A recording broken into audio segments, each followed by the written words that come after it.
Good morning, welcome to Johnson's Garden Time. Jeremy, it's time to be gardening outside, whether you have a deck or a patio or a garden.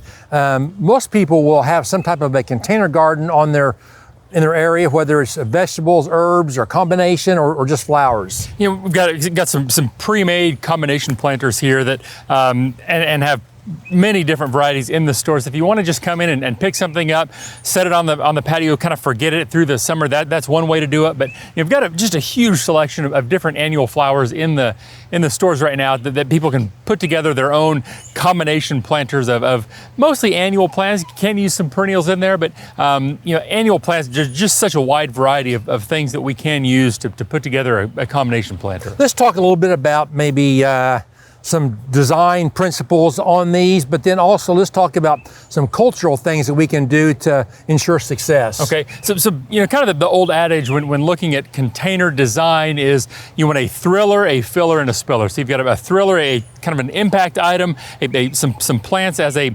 filler to kind of fill some space, and then something to spill over the edge. And we've got many different options in the stores for that. We can talk about some today, but really what I tell people is plant what makes you happy.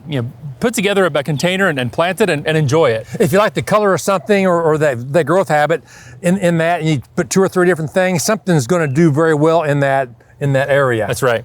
So let's look at maybe some cultural practices that we can do and really should do. The first one is selecting a pot or a container that's large enough but also has good drainage to get rid of any excess moisture. You want to give these plants some room to grow. So you don't want to just pack your container completely full. So pick your container size and then plant accordingly to give those plants some room to grow out and expand. And then the most important thing is using a high quality potting soil. We've got the Furlome Ultimate Potting Soil, have some Fox Farm soils also in the stores that are really going to be, there's no dirt in the bags. They're a well-drained peat-based mix that are going to perform very well for your plants. And a lot of these plants are going to be heavy feeders, and really there's no or very little fertilizer at all in anything that you buy in a professional bag. So we want to continually to keep these plants fertilized according to the labeled directions.